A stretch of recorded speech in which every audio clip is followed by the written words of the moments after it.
Muy pero muy buenos días a todos queridos oyentes y bienvenidos sean a un nuevo episodio de Todo un Flash. En el capítulo de hoy nos toca hablar de un fenómeno del día a día, de algo totalmente terrenal y del mundo cotidiano, aunque no por ello significa que sea algo que entendamos del todo bien. El episodio de hoy es sobre el hipo, este curioso reflejo con el que nos hemos encontrado seguramente al menos una vez en la vida, y que más allá de no tener ninguna función conocida, como iremos viendo a lo largo de este episodio, existe una pregunta que ha generado debate desde hace, literal, miles de años. ¿Cómo se cura el hipo? Quédense entonces que vamos a hablar no solamente de cómo se produce, sino también de cuáles son los métodos propuestos al día de hoy para curarlo. Así que pónganse cómodos que arrancamos con el episodio de hoy.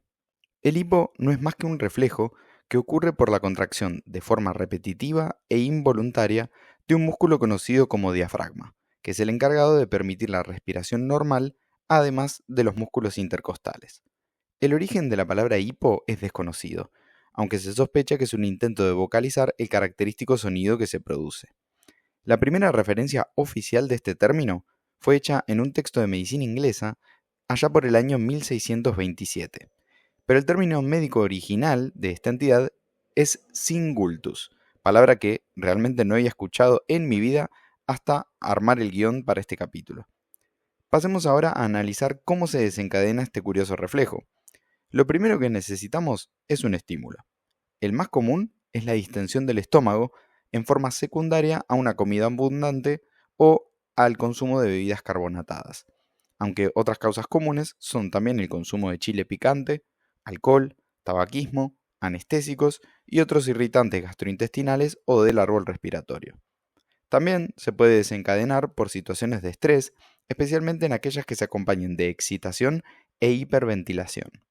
Esta distensión es captada por un nervio, conocido como nervio vago. No se dejen engañar por el nombre, no es que se llame así porque no quiera trabajar, sino que proviene del latín vagus, que significa deambular. Y lo tiene bien merecido, porque recorre gran parte del cuerpo y se encarga de inervar a casi todos los órganos al conectar el tronco del cerebro con el corazón, pulmones, estómago, páncreas, hígado, riñones y vesícula, entre otros. Como podrán ver, de vago no tiene absolutamente nada. Entonces, la información transportada por el nervio vago permite que otros nervios, tales como el nervio frénico, envíen el impulso motor capaz de desencadenar la contracción muscular a nivel del diafragma, causando así una inspiración súbita de aire que es seguida de forma casi automática por el cierre de la glotis. Es este cierre al que se le atribuye el característico sonido de tipo hip del hipo, hecho que puede ocurrir entre 4 a 60 veces por minuto en los peores casos. Curiosamente, parece no haber una relación clara entre la intensidad del hipo y la frecuencia del mismo. A diferencia de lo que vimos en el capítulo del bostezo, que los científicos se peleaban para tratar de determinar cuál era su función, el hipo en el adulto pareciera no tener ningún tipo de utilidad fisiológica clara. La aclaración de que sea en el adulto está hecha porque se teoriza que la observación del hipo a nivel intrauterino podría tener cierto rol en el entrenamiento de los músculos respiratorios en forma previa al parto. Por cierto, si se perdieron el capítulo del bostezo y cómo se contagia, les dejo el link en el extremo derecho superior de la pantalla. Si bien el hipo suele ser algo molesto, su duración es relativamente breve, ya que se trata de un fenómeno autolimitado. Pero existen casos extremos, siendo el récord Guinness de hipo una duración de 69 años y 9 meses. Este récord lo ostenta Charles Osborne, un estadounidense que desarrolló su cuadro de hipo al sufrir una caída mientras intentaba pesar un cerdo. Sí, todo muy normal realmente. Aún así, parece que sus más de 19.000 crisis diarias de hipo no le impidieron desarrollar su vida de forma normal, ni tampoco ser el padre de 8 hijos. El único problema es que se quejaba de que su dentadura postiza se seguía cayendo. Pero lo más curioso es que aparentemente este ataque habría sido curado luego de rezarle a San Judas Tadeo, el santo de las causas perdidas. En base a estos casos es que podemos clasificar al hipo en 3 categorías según su duración.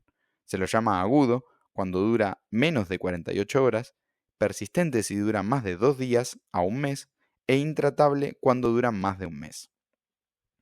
Curiosamente, A pesar de que no tiene ninguna función conocida, como bien mencionamos, el hipo persistente puede ser un síntoma de una enfermedad subyacente. En general, la causa más común suele ser algún problema a nivel gastrointestinal o del sistema nervioso central, pero existen más de 100 asociaciones patológicas entre el hipo con enfermedades más graves. Por ejemplo, aproximadamente el 20% de los pacientes con enfermedad de Parkinson pueden tener hipo recurrente como una queja común dentro de la sintomatología.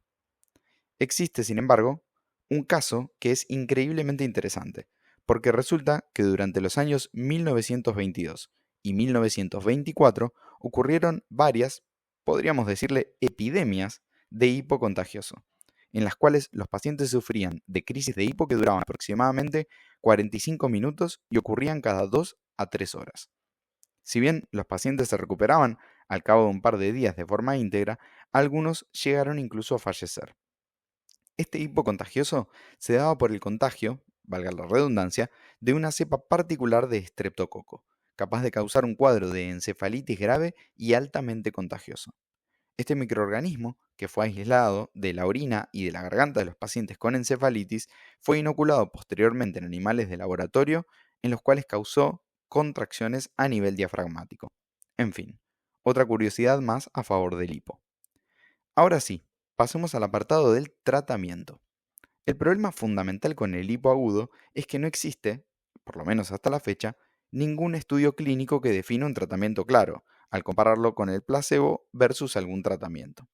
Es más, podríamos decir que el hipo en sí es la condición con mayor cantidad de tratamientos sin resultados que debe existir a nivel mundial. Para que se den una idea, a nuestro récord Guinness, el señor Osborne, le llegaron más de 60.000 cartas a lo largo de su vida con recomendaciones de posibles tratamientos. Esto ocurre principalmente porque, entre otras cosas, los casos agudos suelen ser autorresolutivos, por lo que no se necesita de ningún tipo de tratamiento, lo cual explica por qué no hay estudios serios que hayan podido establecer un tratamiento efectivo. Es por esto que todas las maniobras que les voy a mencionar están continuamente siendo debatidas. Algunas de estas incluso datan del año 400 a.C., cuando Hipócrates determinó que una forma efectiva de cortar el hipo era estornudando, hecho que posteriormente fue confirmado por Galeno. Platón, sin embargo, fue el primero en plantear la recomendación de asustar a la persona con un golpe repentino en la espalda para espantar al hipo. Entonces, para ordenarnos un poco, podemos dividir a los tratamientos en tres grandes grupos: la estimulación nasofaringea, la estimulación vagal y las maniobras respiratorias. Hablemos primero de la estimulación nasofaringea. Esta puede darse, entre otras cosas, por la aplicación intranasal de vinagre. Creo yo, uno de los métodos menos preferidos. Se cree que al oler ciertas sustancias, como el vino, la miel, zanahorias o el jengibre, podrían llegar a frenar el hipo en algunas personas. Otra alternativa más extrema sería el hecho de oler sales irritantes, tales como el amonio o el éter. Una forma un poco más directa de lograr una estimulación orofaringea correcta es el consumo de bebidas frías o el levantamiento de la campanilla mediante el uso de una cuchara o un palillo. El hecho de consumir bebidas frías en forma rápida tendría un doble uso. Primero, estimular a la orofaringe y además desviar la atención cerebral hacia algo distinto que no sea el hipo. Se ha visto también que la tracción de la lengua con una pinza o forceps es útil en ciertos casos, aunque no me resulta un método demasiado agradable a mi parecer. En segundo lugar, tendríamos la estimulación vagal o frénica. ¿Se acuerdan que hace unos minutos hablamos del nervio vago y del frénico? Bueno, pareciera ser que al estimularlo podremos romper con el arco reflejo y así librarnos del hipo. Aparentemente podríamos lograr la estimulación mediante el uso de compresas frías en el rostro o adoptando la posición fetal, para aproximar las rodillas al pecho y así contrarrestar las contracciones diafragmáticas. La estimulación del nervio frénico se lograría al frotar sutilmente la piel a nivel del cuello. Esto podríamos también lograrlo con una presión rítmica sobre el punto de origen del nervio en esta misma ubicación. Por último, en tercer lugar, tenemos a las maniobras respiratorias, siendo las más conocidas el contener el aliento, tanto en inspiración como en expiración, o realizar la maniobra de Valsalva, que es aquella en la cual realizamos fuerza con el abdomen al intentar una exhalación, pero sin sacar el aire. Este es uno de los pocos tratamientos que presenta cierto grado de evidencia científica, respaldado por investigadores tales como Davis o Steger, que realizaron ensayos clínicos para determinar si estas maniobras resultaban o no útiles. Ambos llegaron a la conclusión de que la más útil podría ser sostener el aliento durante la expiración con el diafragma relajado.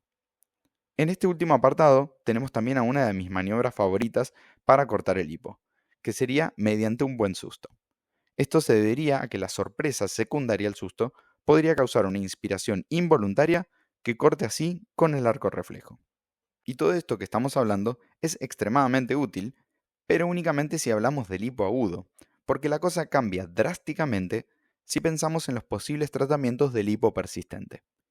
En estos casos, uno apunta a tratar la causa desencadenante, las cuales pueden ser cientas según estuvimos charlando. Las posibilidades son tantas que en algunos casos alcanza con un simple tratamiento farmacológico, mientras que en otros la única alternativa es operar al paciente. Lo curioso del tratamiento del hipo es que muchas de las drogas utilizadas para acabar con él pueden ser también las desencadenantes del mismo, como es el ejemplo de las benzodiazepinas. Otras drogas utilizadas serían el omeprazol, implementada en el tratamiento del reflujo gastroesofágico, o la metoclopramida, utilizada para prevenir las náuseas y vómitos. Otras posibles alternativas planteadas son la hipnosis y la acupuntura, que también han sido utilizadas para el tratamiento del hipo. El investigador Moreto y sus colaboradores realizaron un análisis de 4 estudios en los cuales se reclutaron 305 pacientes sobre los que se implementaron técnicas de acupuntura como alternativa de tratamiento. Aunque el problema es que no establecieron correctamente a la población de estudio, no compararon a la alternativa con un placebo y fallaron en reportar los efectos adversos. Por último, y para ir cerrando, hubo un médico de apellido Kirkman que decidió realizar el experimento con un tipo de estímulo de índole más económico. Su idea era prometer $10 a amigos y familiares que tuvieran hipo, con el objetivo de que lo mantuvieran de forma voluntaria. Curiosamente, el experimento funcionó. No sabemos si gracias a la promesa económica o si realmente fue por el cambio de plano del reflejo a un acto voluntario, pero es cuando menos una propuesta interesante. Aún así, ningún científico se animó a transformar esto en un estudio, principalmente porque si queremos reclutar a 3.000 o 4.000 pacientes, cualquier investigador terminaría fundido. Y con esta última propuesta es que termina nuestro episodio de hoy. Espero lo hayan disfrutado y si les vienen gustando los temas que tratamos en este podcast, les pido que me sigan para poder estar al tanto de cada vez que subimos un nuevo capítulo. Ahora sí, me despido formalmente, no sin antes recordarles que la próxima vez que tengan hipo, no se preocupen, porque claramente alternativas para curarlo sobran. Que tengan una hermosa semana, gente, y será hasta la próxima.